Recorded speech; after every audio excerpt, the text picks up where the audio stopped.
ওম নমো ভগবতে বাসুদেবায়। জয় শ্রীকৃষ্ণ। রাধে রাধে। এসো মা লক্ষ্মী বস ঘরে, আমারে ঘর আলো করে। দুর্গাপূজা শেষ হতেই কোজাগরীর লক্ষ্মী পূজার তোড়জোড় শুরু হয়। বাড়িতে এই পূজা হয় না এমন বাঙালি কমই আছে। ফলে কোজাগরী পূর্ণিমার সকাল থেকে ঘরে ঘরে শুরু হয়ে যায় পূজার প্রস্তুতি। দুর্গাপূজার ঠিক পরেই আশ্বিন মাসের শেষ পূর্ণিমা তিথিতে পালিত হয় বাঙালির এই লক্ষ্মী পূজা। হিন্দু ধর্ম মতে লক্ষ্মী হলেন ধন সম্পদ ও সৌভাগ্যের দেবী। তাই ঘরে ঘরে ধন সম্পদের আশায় এই দিন লক্ষ্মী দেবীর বিশেষ করে আরাধনা করেন সনাতনী বাঙালিরা। শুধুমাত্র বাড়ির মহিলারাই নন, নারী পুরুষ নির্বিশেষে আয়োজনে মাতেন। বেশ কিছু নিয়ম মেনে চলে প্রস্তুতি। কোজাগরী শব্দের অর্থ কী? কেন রাত জেগে হয় এই লক্ষ্মী পূজা? বাংলায় এই কোজাগরী শব্দের উৎপত্তি কোজাগতি থেকে। এর আক্ষরিক অর্থ হচ্ছে কে জেগে আসো। হিন্দু শাস্ত্রে কথিত ধনসম্পত্তি ও সমৃদ্ধির দেবী মা লক্ষ্মী আশ্বিনের শেষে পূর্ণিমায় স্বর্গ থেকে মর্তে নেমে আসেন। বাড়ি বাড়ি গিয়ে প্রত্যেক মানুষকে আশীর্বাদ করেন তিনি। কিন্তু যার বাড়ির দরজা বন্ধ থাকে তার ঘরে প্রবেশ করেন না লক্ষ্মী দেবী, ফিরে আসেন সেখান থেকে। তাই লক্ষ্মী পুজোর রাত জেগে কাটানোর রীতি প্রচলিত আছে। তাই লক্ষ্মী পুজোর রাত জেগে কাটানোর রীতি চলে আসছে বহু যুগ ধরে। তাছাড়া পুজো হয় সন্ধ্যায়। মনে করা হয় যেই ভক্ত রাত জেগে আরাধনা করেন তাকে দুই হাত ভরে আশীর্বাদ করেন দেবী লক্ষ্মী। লক্ষ্মী পূজার রাতে সারা রাত্রি বাড়িতে প্রদীপ জ্বালিয়ে উজ্জ্বল করে রাখা হয়। রাত জেগে চলে দেবীর আবাহন। কোজাগরী লক্ষ্মী পূজার দিন খিদেতে মরে গেলেও বা ভুলেও খাবেন না এই 5টি খাবার, নইলে মায়ের কৃপা থেকে যেমন বঞ্চিত হবেন ঠিক তেমনি সংসারে আপনাদের চরম অমঙ্গল, দারিদ্রতা এবং অর্থকষ্ট নেমে আসবে। মা লক্ষ্মী দেবী হলেন ধনসম্পদ ও ঐশ্বর্যের দেবী। আপনারা যদি কোজাগরী লক্ষ্মী পূজার দিন মাকে একটি বারও প্রসন্ন করতে পারেন তাহলে আপনাদের জীবন থেকে সমস্ত দুঃখ কষ্ট দারিদ্রতা নিমিষেই দূর হয়ে যাবে।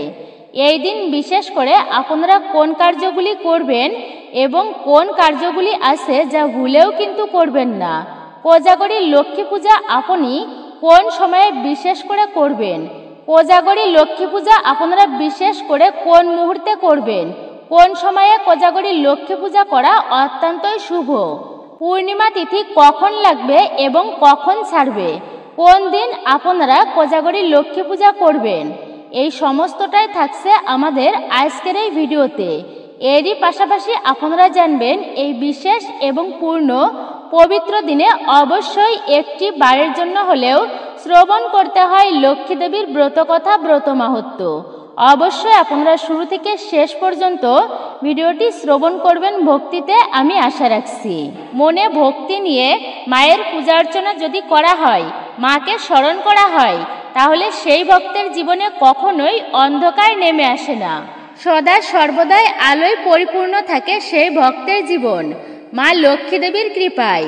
জীবনের সুখ শান্তি সমৃদ্ধি সমস্তটাই পাওয়া যায় যদি মন থেকে কোনো ব্যক্তি মাকে ভক্তি ভরে ডাকতে পারেন। শাস্ত্র মতে এমন কিছু খাবার রয়েছে, সেই খাদ্য খাবার যদি আপনারা এই বিশেষ পূজা যা বছরে একবারই আসে এমন পূজার দিনে বা পবিত্র দিনে যদি স্পর্শ করেন বা খেয়ে থাকেন তাহলে সুনিশ্চিতভাবে আপনাদের জীবনে চরম দুর্ভাগ্য নেমে আসতে পারে।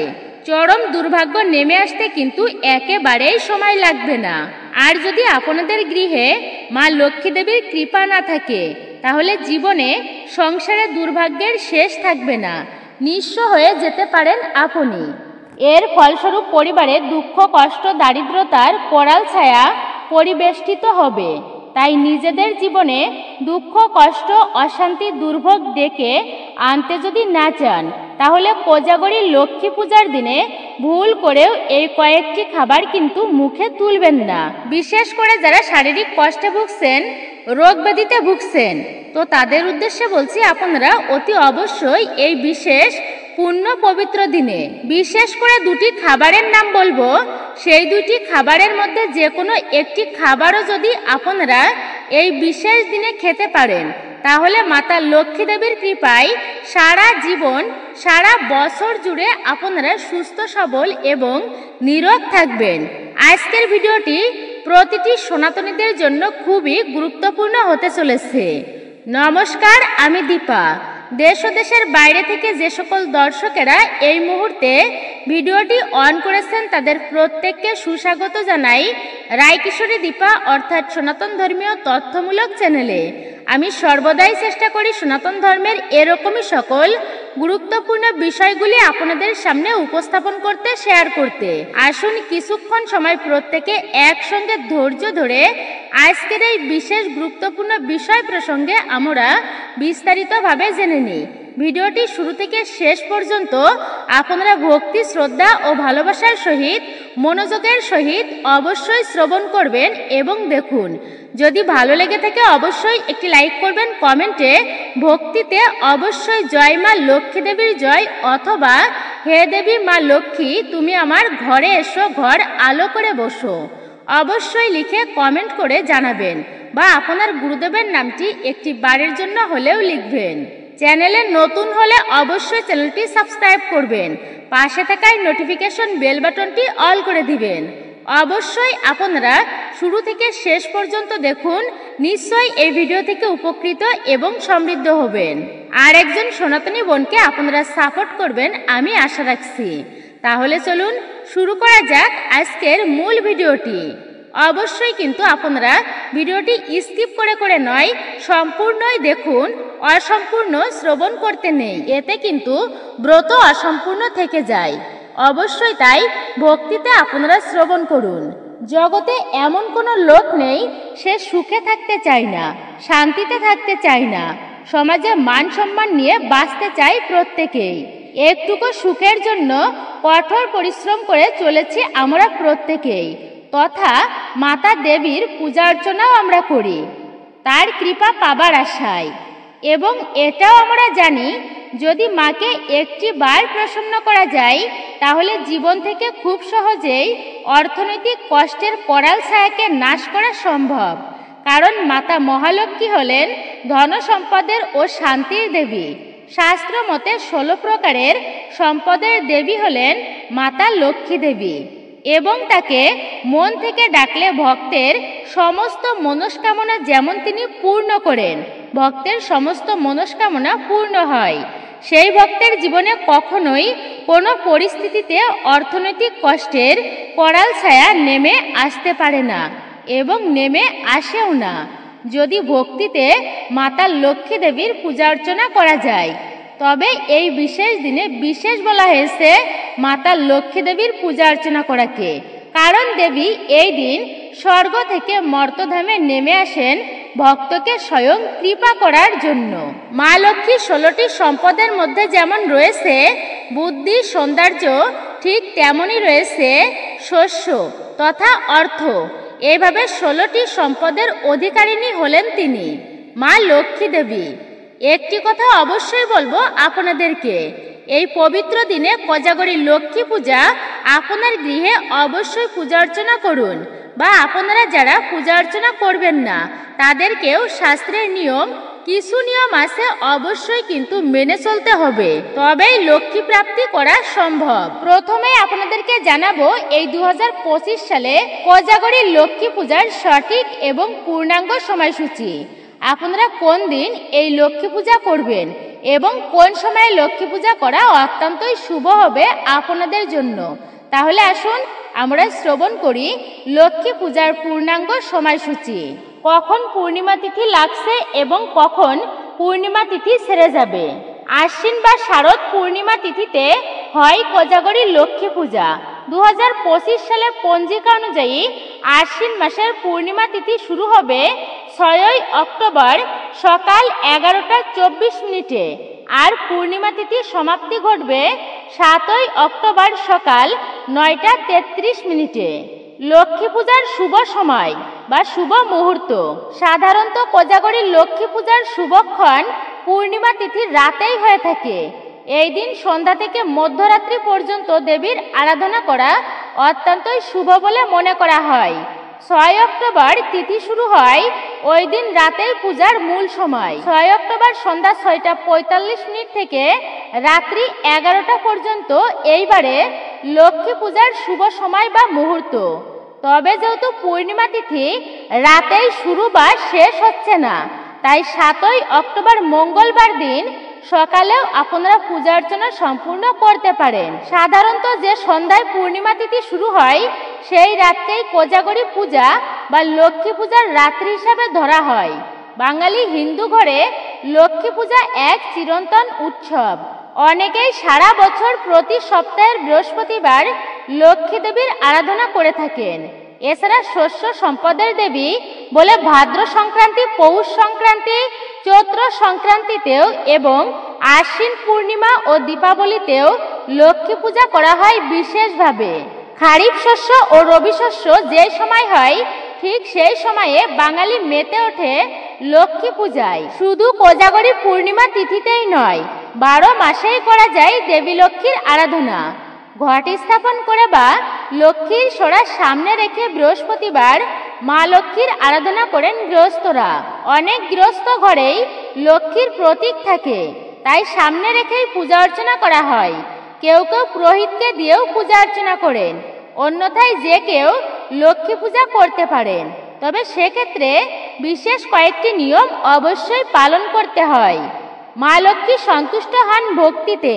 ভক্তের কাছে তিনি মূলত সেটাই প্রত্যাশা করেন, তাই তার পূজায় ভক্তি বড় উপকরণ। অন্যান্য জরুরি উপকরণও স্বল্প মাত্রা। যদি ঘট স্থাপন করে পূজা করতে হয় তবে ঘটের উপরে অল্প পরিমাণ মাটি, সিঁদুর, ধান, আম্রপল্লব, দূর্বা, আতপ চাল এবং জল প্রয়োজন। এছাড়া লক্ষ্মী পূজায় লাগে কাঁঠালি কলা, হরিতকি, চন্দন, ধূপদীপ, ফুল ও তুলসী পাতা প্রযোজ্য। তবে লক্ষ্মী দেবীর পূজায় কিন্তু তুলসী পাতা দেওয়া হয় না। সেক্ষেত্রে লক্ষ্মী নারায়ণের পূজা একত্রে করলে ভগবান নারায়ণকে অবশ্যই তুলসী পত্র আপনি অর্পণ করতে পারেন। মূলত মাটি ও ধানের উপর স্থাপন করতে হয় দেবী লক্ষ্মীর ঘট। ঘটে অবশ্যই আপনারা জল দেবেন। ঘটের উপর রাখবেন আম্রপল্লব, কাঁঠালি কলা ও হরিতকি। ঘটের গায়ে সিঁদুর দিয়ে আঁকতে হয় মঙ্গল চিহ্ন বা স্বস্তিক চিহ্ন। ঘটের পাশে আঁকতে হয় দেবী লক্ষ্মীর পদছাপ এবং আলপনা। একটুকু জল এখানে দিতে হয়। বলা হয় মা লক্ষ্মী যে ভক্তের ডাকে গৃহে এলেন তার পা ধোয়ার জলই দেওয়া হয় আলপনার উপরে। পূজার শুরুতেই মাথায় গঙ্গা জল ছিটিয়ে শ্রী বিষ্ণুকে স্মরণ করে নিজেকে শুদ্ধ করতে হয়, অর্থাৎ আচমন করে নিতে হয়। এরপর জল নিবেদন করতে হয় প্রাণ শক্তির প্রতীক সূর্য দেবতাকে। এবার মা লক্ষ্মীকে দূর্বা, ফুল ও চন্দন দিয়ে আরাধনা করতে হয়। মন্ত্র পাঠ, ধূপ ও প্রদীপ দেখিয়ে সাধ্য মতো নৈবেদ্য নিবেদন করতে হয় দেবীর প্রতি। লক্ষ্মী দেবীর পূজা শেষ হলে নারায়ণের উদ্দেশ্যে একটি তুলসী পত্র অর্পণ করতে হয় ঘটে। পাশাপাশি একটি করে পুষ্প নিবেদন করতে হয় দেব ইন্দ্রকে, কুবের দেব এবং মা লক্ষ্মীর বাহন পেঁচার উদ্দেশ্যে। মা লক্ষ্মীর প্রণাম মন্ত্র অবশ্যই আপনারা শ্রবণ করুন এইবার। ওম বিশ্বরূপস্য ভার্যাসী পদ্মে পদ্মালয়ে শুভে সর্বত্র পাহিমাং দেবী মহালক্ষ্মী নমস্তুতে। ওম বিশ্বরূপস্য ভার্যাসী পদ্মে পদ্মালয়ে শুভে সর্বত্র পাহিমাং দেবী মহালক্ষ্মী নমস্তুতে। ওম বিশ্বরূপস্য ভার্যাসী পদ্মে পদ্মালয়ে শুভে সর্বত্র পাহিমাং দেবী মহালক্ষ্মী নমস্তুতে। আপনারা এভাবে ভক্তি ভরে 3 বার দেবী লক্ষ্মীর প্রণাম মন্ত্র উচ্চারণ করে দেবী লক্ষ্মীকে প্রণাম করবেন। নিয়মিত লক্ষ্মী পূজার সময় যে ভুলগুলি একেবারেই করা উচিত নয়, অর্থাৎ যে ব্যাপারে অবশ্যই আপনাকে লক্ষ্য রাখতে হবে বা স্মরণে রাখতে হবে, আর তা হলো ভক্তিই দেবীর আরাধনার প্রধান বা অন্যতম উপকরণ। তাই পূজায় অন্যমনস্ক কখনোই হবেন না। যদি অন্যমনস্ক হন তাহলে দেবী লক্ষ্মী অত্যন্তই অসন্তুষ্ট হবেন আপনার প্রতি। দেবী লক্ষ্মীর উদ্দেশ্যে কখনোই তুলসী পত্র নিবেদন করবেন না। তা করবেন নারায়ণের উদ্দেশ্যে। লোহার পাত্র নয়, লক্ষ্মী পূজায় ব্যবহার করুন তামার পাত্র। লোহা দিয়ে সাধারণত অলক্ষ্মীর পূজা অর্চনা হয়, তাই লক্ষ্মী পূজায় লোহা ব্যবহার করার রীতি একদমই নেই। লক্ষ্মী পূজায় ঘণ্টার ধ্বনির নিয়ম নেই। মা লক্ষ্মী অল্পতেই সন্তুষ্ট হন। যদি কেউ মন্ত্র পড়তে অপারগ হন, তবে এক মনে দেবীর ধ্যান করলেই তিনি প্রসন্ন হন। তাকে ভক্তি করে আহ্বান করলে বিনা মন্ত্রেই তিনি ভক্তের সামনে আবির্ভূত হন। এমনকি কোনো উপকরণ জোগাড় করতে না পারলেও সেই কথা তাকে জানালে তিনি রুষ্ট হন না। ভক্তি ভরে তার অর্চনা করে পাঁচালি পাঠ করলে তিনি অচলা হয়ে গৃহস্থের ঘরে অধিষ্ঠান করেন। মা লক্ষ্মী শস্য সুখ সমৃদ্ধির প্রতীক, তাই প্রতি বৃহস্পতিবার তার আরাধনা করলে সংসারের মঙ্গল হয়।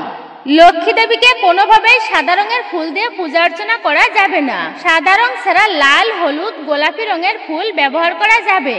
মা লক্ষ্মীর পূজায় সাদা ফুল যেমন ব্যবহার করা যায় না, তেমনি আসনে সাদা বা কালো কাপড় পাতার নিয়ম নেই। ব্যবহার করা যেতে পারে লাল, গোলাপি প্রভৃতি রঙের কাপড়। বিশ্বাস করা হয় মা লক্ষ্মী এতেই সন্তুষ্ট হন। লক্ষ্মী পূজায় তোলা চাউল থেকে অন্য কাউকে চাউল দিতে নেই। পূজার পর মন্দির বা ঠাকুর ঘরের দক্ষিণ মুখে প্রসাদ অর্পণ করতে হয়। লক্ষ্মী পূজার প্রসাদে না বলতে নেই কখনোই, অল্প হলেও মুখে তুলতে হয়। ঢাক, ঢোল, কাঁসর ঘণ্টা লক্ষ্মী পূজায় বাজানো যাবে না একদমই। অত্যাধিক শব্দ পছন্দ করেন না শ্রীলক্ষ্মী। সব পূজাতেই বাদ্যি বাজানো হয়, কিন্তু মা লক্ষ্মীর পূজায় কাঁসর ঘণ্টা একদমই বাজানো হয় না। দেবী অসন্তুষ্ট হন বলে বিশ্বাস করা হয়। লক্ষ্মী পূজা করার সময় কোনোভাবে কালো পোশাক পরা একদমই যাবে না। কথাই বলে লক্ষ্মী দেবী অত্যন্তই চঞ্চল, তিনি এক জায়গায় স্থায়ী হন না। কিন্তু গৃহে লক্ষ্মীর স্থায়ী না হওয়ার পিছনেও সেই পরিবারের বসবাসকারী ব্যক্তিদের কিছু কার্যকর্ম অবশ্যই দায়ী আছে। ধারণা অনুযায়ী লক্ষ্মী দেবী অত্যন্তই চঞ্চলা। এক স্থানে তিনি বেশি দিন থাকেন না। তাহার কৃপা হলে নির্ধন ব্যক্তি ধনী হতে পারেন। পাশাপাশি কোনো ধনী ব্যক্তির অর্থের আলোয় অন্ধ হয়ে ভুলেও যদি এই কার্যগুলো করেন, তাহলে লক্ষ্মী তাদের দরিদ্র করতে একদমই বিলম্ব করেন না। শাস্ত্র মতে এমন কিছু কাজ রয়েছে যা লক্ষ্মী পূজায় একেবারেই করতে নেই। দেবী লক্ষ্মী একদমই পছন্দ করেন না এমন কার্য। প্রায়ই আমরা নিজের অজান্তে ও আলস্যর কারণে এমন কিছু কাজ করে ফেলি, যা দেবী লক্ষ্মী অত্যন্তই অসন্তুষ্ট হন। তিনি ক্রোধিত হয়ে যান সেই ব্যক্তির প্রতি। সূর্যোদয় ও সূর্যাস্তের সময় ঘুমানো। বেদ ও পুরাণে সূর্যোদয়ের আগেই ঘুম থেকে উঠে যাওয়াকে শ্রেষ্ঠ মনে করা হয়, কিন্তু অনেকেই আলস্যর কারণে সূর্যোদয়ের পরও ঘুমিয়ে থাকেন। যারা বেশিক্ষণ ঘুমিয়ে থাকেন তাদের প্রতি লক্ষ্মী দেবী কখনোই সন্তুষ্ট হন না। আবার অনেকেই দুপুরবেলা ঘুমাতে গেলে সূর্যাস্তের পরও ঘুমিয়ে থাকেন। গোধূলি বেলায় পূজা অর্চনার সময় এই সময় ঘুমানো একেবারেই অনুচিত। এর পরবর্তী হচ্ছে হাতে করে নুন বা লবণ দেওয়া বা নেওয়া। অনেকেই হাতে করে নুন বা লবণ দিয়ে নিয়ে থাকে, তাই কেউ আপনার কাছে নুন বা লবণ চাইতে এলে তা কোনো পাত্রে রেখে দিন। সেই ব্যক্তির নুনের পাত্রটি যাতে নিজেই হাতে তুলে নেয় সেই দিকে লক্ষ্য রাখবেন। উল্লেখ্য, সন্ধ্যাবেলায় কাউকে লবণ বা নুন কিন্তু একেবারেই দিবেন না এবং কারোর কাছ থেকে আপনারা নিবেনও না। এরপর তৃতীয়ত, এঁটো মুখে পড়াশোনা করা। ছোট বাচ্চারা অনেক সময় খাবার খাওয়ার পর মুখ না ধুয়েই পড়াশোনা করতে বসে। এই অভ্যাসও কিন্তু একদমই ভালো নয়। যে পরিবারে বাচ্চাদের হাত মুখ ধুয়ে পড়াশোনা করার অভ্যাস করানো হয় না, সেখানে লক্ষ্মী সকলের থেকে রুষ্ট থাকেন। সেই পরিবার ত্যাগ করেন ধনদেবী। তাই নিজের সন্তানের মধ্যে শীঘ্রই এই অভ্যাসটি গড়ে তুলুন। শাস্ত্র মতে এঁটো হাত ও মুখে বই স্পর্শ করা বর্জিত। এরপর চতুর্থ, খাবার মাঝখান থেকে সেরে উঠে যাওয়া। হঠাৎ কোনো কাজ মনে পড়ল বা খাবার সময় রাগারাগি করে অনেকেই তা মাঝখান থেকেই সেরে উঠে যান। আপনার এমন স্বভাবও লক্ষ্মীকে রাগিয়ে দেয়।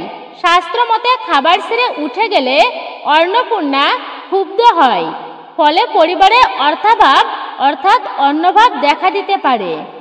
আবার এর ফলে লক্ষ্মী দেবীও রুষ্ট হন। যেই পরিবারে প্রায়ই এমন হয়ে থাকে সেখানে কখনো উন্নতি হয় না। এরপর পঞ্চম, রাতে চুল ও নখ কাটা। রাতের বেলায় চুল ও নখ কাটাকে অত্যন্তই অশুভ মনে করা হয়। শাস্ত্র মতে রাতের বেলা অশুভ শক্তি সক্রিয় হয়, তাই রাতে চুল ও নখ কাটতে নেই একদমই। এর ফলে অশুভ শক্তির প্রভাব বিস্তার করে, পাশাপাশি লক্ষ্মী দেবী অপ্রসন্ন হয়। এই অভ্যাস অর্থহানির লক্ষণ হয়ে দাঁড়ায় আপনার জীবনে। ষষ্ঠ বিষয়, অনেকেই চন্দন ঘষার পর সরাসরি দেবী বা দেবতাকে লাগাতে শুরু করেন। শাস্ত্র মতে এমন কার্য করা একদমই উচিত নয়। চন্দন ঘষে কোনো পাত্রে তুলে রাখুন, তারপর দেবী বা দেবতাকে লাগান। আসুন আর কিছুক্ষণ সময় ধৈর্য ধরে আজকের মতো এই পূর্ণ পবিত্র কোজাগরী লক্ষ্মী পূজার দিনে বিশেষ করে কোজাগরী লক্ষ্মী পূজার ব্রত কথা, ব্রত মাহাত্ম্যটি আমরা একটি বারের জন্য হলেও প্রত্যেকে শ্রবণ করি।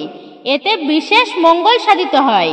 যদি কোনো ব্যক্তি লক্ষ্মী পূজা নাও করতে পারে বা যদি কোনো ব্যক্তি ব্রত না রাখতে পারে বিশেষ করে, তবুও বলা হয়েছে এমন দিনে, বা যদি কোনো ব্যক্তি লক্ষ্মী পূজা করে বা ব্রত রাখে তবুও বলা হয়েছে অবশ্যই আপনারা এমন দিনে একটি বারের জন্য হলেও ব্রত কথাটি অবশ্যই শ্রবণ করুন। এতে বিশেষ মঙ্গল সাধিত হবে আপনার। শ্রবণম মঙ্গলম, শ্রবণেও বিশেষ মঙ্গল সাধিত হয় সেই ব্যক্তির জীবনে। সেই ব্যক্তির জীবনে অমঙ্গল পর্যন্ত দূরীভূত হয়। তাই আসুন আমরা ধৈর্য ধরে আর কিছুক্ষণ সময় শ্রবণ করি। আপনারা তারপরেই শ্রবণ করবেন কোন খাবারগুলি আমাদের ভুলেও এই দিনে খেতে নেই। বিশেষভাবে অমঙ্গল নেমে আসে সেই ব্যক্তির জীবনে, সেই পরিবারে অমঙ্গল অকল্যাণ হয়, রোগ ব্যাধি আষ্টেপৃষ্টে ঘিরে রাখে, অর্থনৈতিক সমস্যার সৃষ্টি হয়। আর তারপরে আপনারা জানবেন কোন দুইটি বিশেষ খাবার যা আমাদের খেতেই হবে এই কোজাগরী লক্ষ্মী পূজার বিশেষ দিনে। সারা বছর সুস্থ ও নীরোগ থাকা যায় এবং অর্থহানি থেকেও মুক্তি পাওয়া যায়। অবশ্যই ধৈর্য নিয়ে আপনারা শ্রবণ করুন। প্রথমে জানুন কোজাগরী লক্ষ্মী পূজার ব্রত কথা। এক দেশে এক রাজা ছিলেন। তার হাটে যে সমস্ত জিনিসপত্র বিক্রি হতো না তিনি তা মূল্য দিয়ে কিনে নিতেন। একদিন এক কামার একটা লোহার স্ত্রী মূর্তি গড়ে হাটে বিক্রি করতে এসেছিল। সেটা কেউ না কিনলে তখন সেই ব্যক্তি রাজপথে ফেরি করতে শুরু করলো, তোমরা কেউ অলক্ষ্মী নেবে গো, এই বলে চিৎকার করতে লাগলো। রাজা শুনতে পেয়ে সেই লোকটিকে ডাকিয়ে তাকে উচিত মূল্য দিয়ে সেই মূর্তিটি কিনে নিলেন। তারপর তিনি সেই দিন সন্ধ্যার সময় তার বাড়িতে একটি স্ত্রী লোকের কান্না শুনতে পেলেন। রাজা তাড়াতাড়ি গিয়ে দেখেন ঠাকুর ঘরে লক্ষ্মীর মতো একটি সুন্দরী স্ত্রী লোক বসে বসে কান্না করছে। রাজামশাই জিজ্ঞাসা করলেন, তুমি কে গো মা, কেন কান্না করছো? সেই স্ত্রী লোক বললেন, আমি রাজলক্ষ্মী, অনেক দিন তোমার বাড়িতে আসি, আর যে আমি থাকতে পারবো না, তাই আমি কাঁদছি। রাজা জিজ্ঞাসা করলেন, তুমি যাবে কেন মা, আমি কি অপরাধ করেছি? রাজলক্ষ্মী বললেন, তুমি অলক্ষ্মী কিনেছো, আর আমি থাকবো না, তবে তোমার বাড়িতে অনেক আদর যত্ন পেয়েছি, তাই তোমাকে এই আশীর্বাদ দিয়ে যাই, তুমি পশু পক্ষী কীট পতঙ্গের কথা বুঝতে পারবে, আর আমার এই কথাটি তুমি স্মরণে রাখবে। মানুষের সার আচার ব্যবহার, নারীর সার দমন, ভজনের সার ঘৃত, নিশির সার জাগরণ, এই বলে মা লক্ষ্মী অন্তর্হিত হলেন। রাজা আর রাত্রে নিদ্রা যায় না। একদিন দেখেন একটি স্ত্রী লোক বাড়ি থেকে বেরিয়ে যাচ্ছেন। রাজা জিজ্ঞাসা করলেন, তুমি কে মা, কোথায় যাচ্ছ? সেই রমণী মূর্তি বললেন, আমি ভাগ্যলক্ষ্মী, তুমি অলক্ষ্মী কিনেছো, আমি আর থাকবো না, এই বলে চলে গেলেন তিনি। রাজা আরেকদিন একজন স্ত্রী লোককে বাড়ি থেকে বেরিয়ে যেতে দেখেন তিনি, আর তখনই তিনি জিজ্ঞাসা করলেন, তুমি কে? তিনি বললেন, আমি যশলক্ষ্মী। তুমি অলক্ষ্মী কিনেছো রাজামশাই, তাই আমি তোমায় ছেড়ে যাচ্ছি, তোমার রাজপ্রাসাদ ছেড়ে চলে যাচ্ছি। তারপর একদিন রাত্রে একটি পুরুষ মূর্তি আর একটি স্ত্রী মূর্তি বাড়ি থেকে চলে যাচ্ছে। তাই দেখে রাজা দৌড়ে এসে জিজ্ঞাসা করলেন, তোমরা কে? রমণী বললেন, আমি কুললক্ষ্মী। পুরুষ মূর্তি বললেন, আমি ধর্ম। তুমি অলক্ষ্মী কিনেছ রাজা, তাই আমরা আর থাকবো না। রাজা ধর্মকে বললেন, ধর্মদেব, আমি সত্য প্রতিজ্ঞা রক্ষা করার জন্যই অলক্ষ্মী কিনেছি। আপনার বলেই রাজলক্ষ্মী, ভাগ্যলক্ষ্মী, যশলক্ষ্মী বিদায় দিয়েছি। কুললক্ষ্মীও ইচ্ছা করলে যেতে পারেন, কিন্তু আপনার কোনো মতেই যাওয়া উচিত নয়, কারণ আমি তো আপনার মর্যাদা নষ্ট করিনি। যে সত্য ধর্ম পালন করে তাকে ত্যাগ করতে নেই। কুললক্ষ্মী চলে গেলেন, রইলেন কেবল ধর্ম। রাজা যখন আহার করতে বসেন, তখন অনেকগুলি পিঁপড়া এসে তার পাতের গোড়ায় জমে। প্রতিদিন এরূপই হয়। রাজা দিন দিন তার অবস্থা এতই মন্দ হতে লাগলো। একদিন রানীকে বললেন, দেখো, আজ আমার কোনো তরকারিতে ঘি দিও না, ভাতেও ঘি দিও না। রানী রাঁধুনিকে বারণ করলেন। সেই দিন রাজার কোনো খাবারে বা কোনো জিনিসে ঘি দেওয়া হলো না। রাজা আহারে বসলেন। সেই সময়ে সেই পিঁপড়াগুলি এসে পাতের কাছে ঘোরাঘুরি করলো। ফিরে গেল সেই পিঁপড়াগুলি, আর পরস্পর বলতে লাগলো, দেখ ভাই, রাজা অলক্ষ্মী কিনে একেবারেই গরিব হয়ে গেছে, আর ঘি পর্যন্ত খেতে পাই না। রাজা কথাটি শুনে হেসে ফেললেন।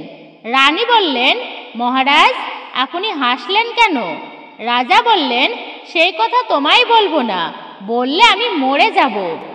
রানী বললেন, না, আপনাকে বলতেই হবে, আমি কোনো মতেই ছাড়ব না।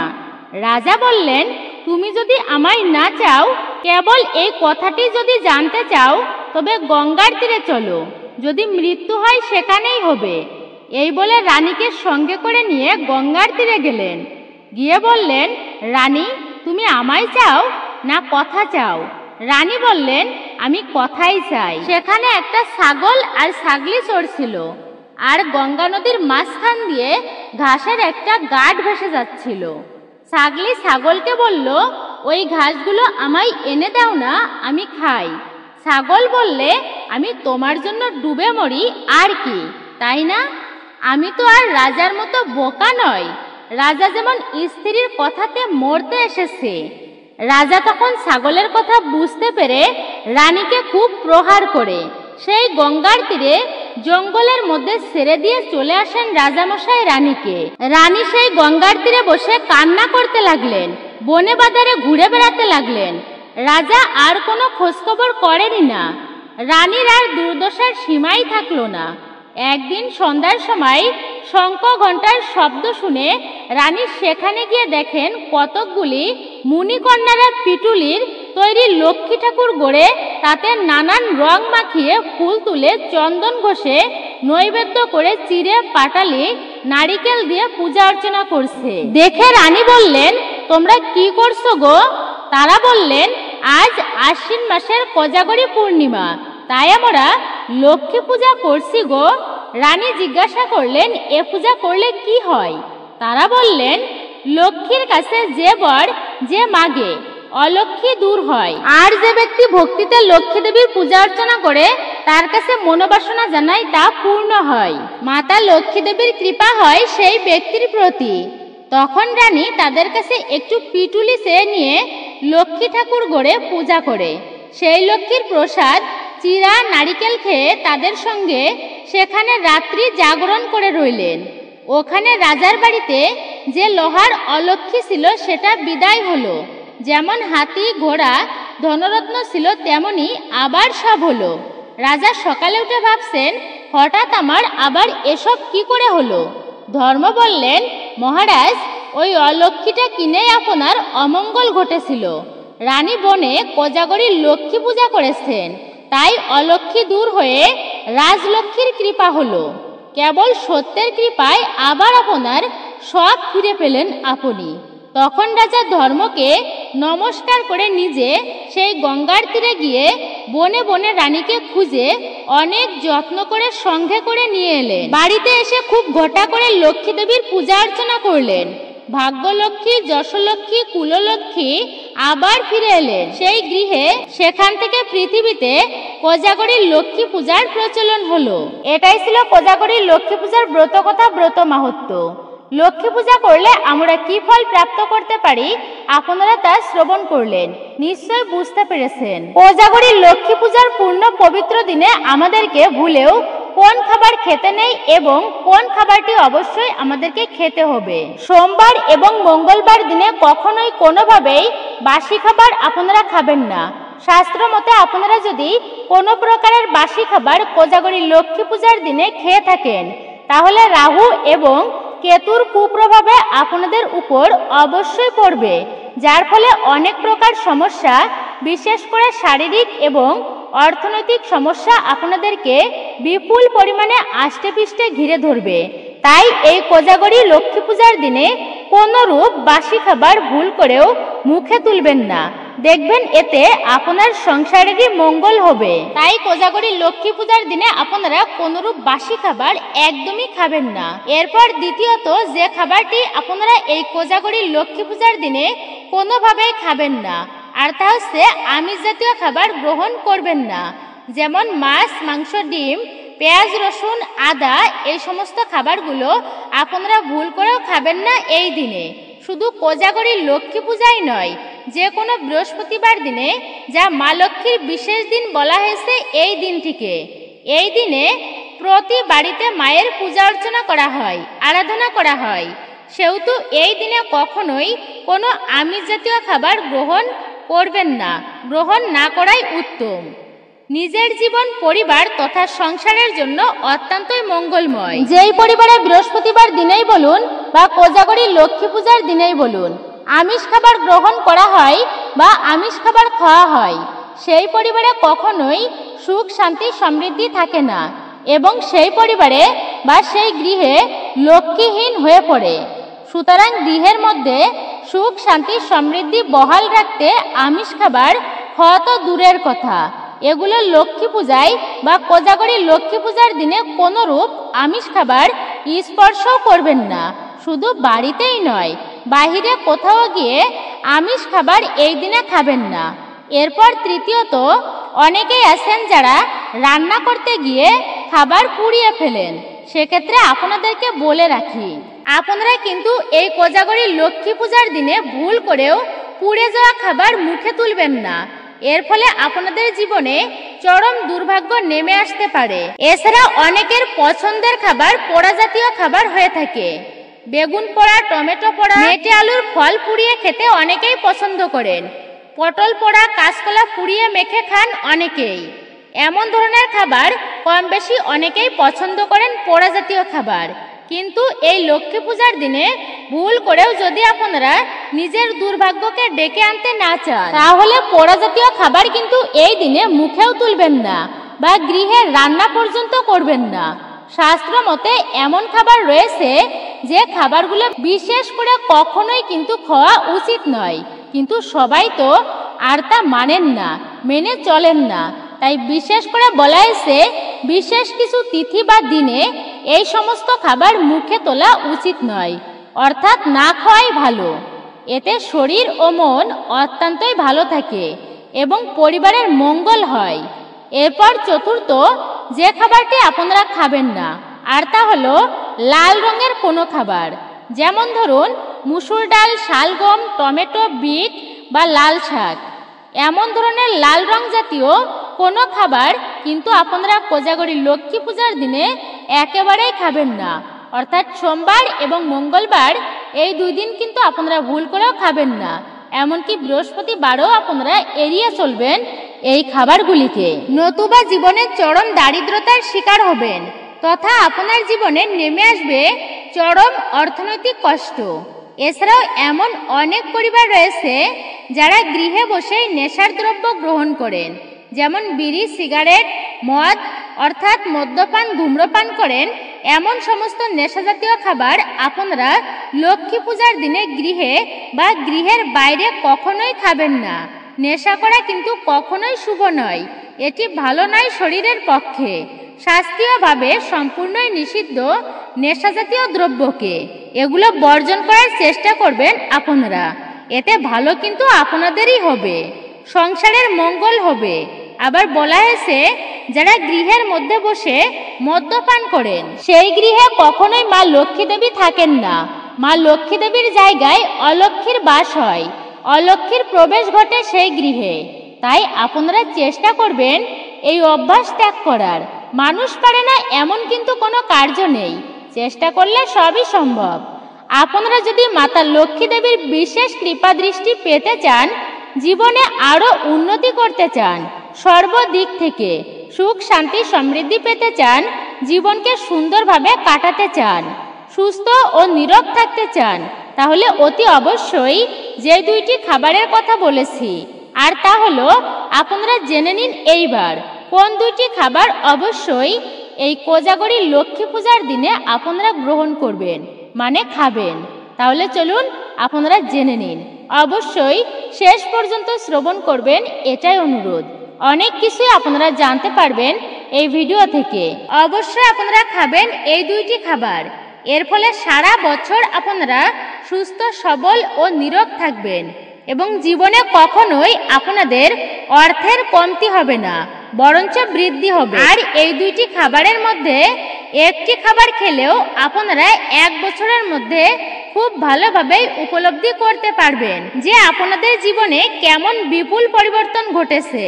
প্রথমে যে খাবারটির কথা আমি জানাবো, আর সেটি হলো অমৃত পায়েস। হয়তো এইবার আপনাদের মনে প্রশ্ন এসেছে যে কিভাবে এই পায়েসকে অমৃত করা যায়। এক্ষেত্রে আপনারা এই কোজাগরী লক্ষ্মী পূজার দিনে গোবিন্দভোগ চাল, দুগ্ধ, বাদাম, কেশর, কিশমিশ, কাজু বাদাম এবং মিশ্রি দিয়ে মাতা লক্ষ্মী দেবীর উদ্দেশ্যে পায়েস ভোগ রান্না করবেন। তবে পায়েস রান্না করার ক্ষেত্রে কোনোভাবেই চিনি ব্যবহার করবেন না, সম্পূর্ণ পায়েসের ভোগ রান্না করবেন, আর তা মিশ্রি দিয়েই রান্না করবেন। এছাড়া এটো করে বা পায়েস আগে খেয়ে নেবেন না, যে পায়েস স্বাদ হয়েছে কিনা ঠিক মতো সেটা দেখার জন্য। আপনারা কিন্তু পায়েস কখনোই আগে আগে খেয়ে নেবেন না, এমন কাজ কিন্তু করবেন না। এবং মায়ের উদ্দেশ্যে পায়েস যেখানে রান্না করবেন সেই স্থানটি খুব ভালোভাবে পরিষ্কার পরিচ্ছন্ন করে নেবেন আপনারা। এরপরে সর্বপ্রথম যে কাজটি করতে হবে আপনাকে, পায়েস রান্না করা হয়ে যাবার পর যখন গৃহে লক্ষ্মী পূজা করবেন আপনারা, এই পায়েস দেবী মাকে নৈবেদ্য হিসাবে নিবেদন করে নিতে হবে। পূজা অর্চনা হয়ে যাওয়ার পরে মায়ের সামনে পায়েসের বাটি 2 থেকে 3 ঘন্টা রেখে দিবেন আপনারা। এরপরে আপনারা মাকে প্রণাম করে মনের ইচ্ছা জানিয়ে পায়েসের বাটিটি নিয়ে আপনাদের গৃহের ছাদে অথবা উঠানে চলে আসবেন। এরপরে আপনাদেরকে যে কাজটি করতে হবে, আর তা হলো এমনভাবে দাঁড়াবেন আপনাদের উঠানে বা বাড়ির ছাদে চাঁদের আলো সেই পায়েসের উপর সরাসরি ভাবে এসে পড়ে এবং ওই পায়েসের বাটি কিছু সময় ওইখানেই রেখে দিবেন, আর আপনারা ওই স্থানে অপেক্ষা করবেন। আর চন্দ্রের আলো যখন ওই পায়েসের বাটিতে পড়বে, সেই পায়েস অমৃতে পরিণত হয়ে যাবে। মা লক্ষ্মী দেবীর ভোগ আবার চন্দ্রের আলো ভগবানের প্রসাদ, সাক্ষাৎ কৃপা। এরপরে ওই পায়েস তুলে এনে মা লক্ষ্মী দেবীর বিগ্রহ বা ফটোর সামনে নিয়ে আসবেন এবং মায়ের চরণে আর কিছুক্ষণ সময় পুনরায় রেখে দেবেন। পরের দিনে সর্বপ্রথমে আপনার গৃহে যিনি গৃহকর্তা বা গৃহকর্ত্রী বা বয়স্ক যিনি আছেন তাদেরকে আগে সেই পায়েসের ভোগ নিবেদন করবেন, তারপরে আপনি নিজে খাবেন এবং সবার মাঝে বিতরণ করবেন সেই পায়েসের ভোগ। একটু একটু করে হলেও সবাইকে দিবেন, আপনার সাধ্য মতো অবশ্যই সবাইকে এই মহাপ্রসাদটি গ্রহণ করাবেন। আপনারা যদি এই অমৃতসম পায়েস কোজাগরী লক্ষ্মী পূজার দিন গ্রহণ করতে পারেন, তাহলে সুনিশ্চিত জীবনে আপনারা সফলতা পাবেনই পাবেন। মায়ের বিশেষ কৃপা দৃষ্টি জীবনে পাবেন। সারা জীবন নীরব ও জ্বালা যন্ত্রণা, আর্থিক সমস্যা থেকে মুক্ত থাকবেন। অনেকাংশে আর্থিক কষ্ট দূরে যাবে। তবে এই পায়েস আপনারা তামার পাত্রে বা পিতলের পাত্রে রাখবেন। মা লক্ষ্মী দেবীর পূজাতে কখনোই স্টিলের জিনিসপত্র বা লোহার জিনিসপত্র একেবারেই ব্যবহার করবেন না। এরপরে দ্বিতীয় যে খাবারের কথা জানাবো, আর তা হলো নারিকেলের নাড়ু। নারিকেলের নাড়ু মা লক্ষ্মী দেবীর অত্যন্তই প্রিয় খাবার। শাস্ত্র মতে মা লক্ষ্মী দেবীর অত্যন্ত প্রিয় ফল হলো নারিকেল ফল এবং এই নারিকেল ফলকে শ্রীফল বলা হয়। নারিকেল ফল হচ্ছে স্বয়ং স্বর্গের ফল। বিভিন্ন পূজাতে নারিকেলের ব্যবহার করা হয়। বিশেষ করে সিদ্ধিদাতা শ্রী গণেশের পূজা এবং দেবী মা লক্ষ্মীর পূজায়, ভগবান নারায়ণের পূজাতে শ্রীফল বা নারিকেলের ব্যবহার অবশ্যই করতে হয়। নারিকেলের তৈরি বিভিন্ন প্রকার ব্যঞ্জনের মধ্যে অত্যন্ত প্রিয় একটি পদ হচ্ছে নারিকেলের নাড়ু বা নারিকেলের লাড্ডু, নারিকেলের সন্দেশ এরকম। সুতরাং আপনারা যখন মাতা লক্ষ্মী দেবীর পূজা অর্চনা করবেন, আরাধনা করবেন, তখন নৈবেদ্য হিসাবে অবশ্যই মাকে নারিকেলের নাড়ু অর্পণ করবেন। পূজা অন্তে 1 থেকে 2 ঘন্টা পরে আপনারা এই প্রসাদটি নিজে খাবেন এবং সবার মাঝে সাধ্য মতো বিতরণ করবেন। আপনারা কিছু খাবার খান কিংবা না খান, অবশ্যই এই 2টি খাবার কখনোই খেতে ভুলবেন না কোজাগরী লক্ষ্মী পূজার দিনে। এর ফলে আপনারা সারা বছর রোগ ব্যাধি থেকে মুক্ত থাকবেন এবং ধনবান হয়ে উঠবেন। আর্থিক সমস্যা দূরে যাবে। জয় মা লক্ষ্মী দেবীর জয়। হরে কৃষ্ণ কৃষ্ণ কৃষ্ণ হরে হরে, হরে রাম রাম রাম হরে হরে। জয় শ্রীকৃষ্ণ, রাধে রাধে। তো মূলত এটাই ছিল আমাদের আজকের ভিডিওটি আপনার কাছে কেমন লেগেছে মূল্যবান মতামত জানাতে একদমই ভুলবেন না। যদি ভালো লেগে থাকে অবশ্যই ভিডিওতে একটি লাইক করবেন। কমেন্টে ভক্তি, ভালোবাসা ও শ্রদ্ধার সহিত অবশ্যই জয় মা লক্ষ্মী দেবীর জয় অথবা আপনার আরাধ্য দেবদেবীর নামটি একটি বারের জন্য হলেও লিখে জানাবার জন্য অনুরোধ করছি। চ্যানেলে নতুন হলে অবশ্যই চ্যানেলটি সাবস্ক্রাইব করবেন। পাশে থাকার নোটিফিকেশন বেল বাটনটি অল করে দিবেন। অবশ্যই একজন সনাতনীকে আপনারা সাপোর্ট করবেন আমি আশা রাখছি। সকলে ভালো থাকুন, সুস্থ থাকুন, পরম করুণাময় ঈশ্বরের অশেষ কৃপায়। নতুন পুরাতন সকল সদস্যকে অসংখ্য ধন্যবাদ। আবারও আপনাদের সাথে কথা হবে নতুন কোনো ভিডিওর প্রসঙ্গে।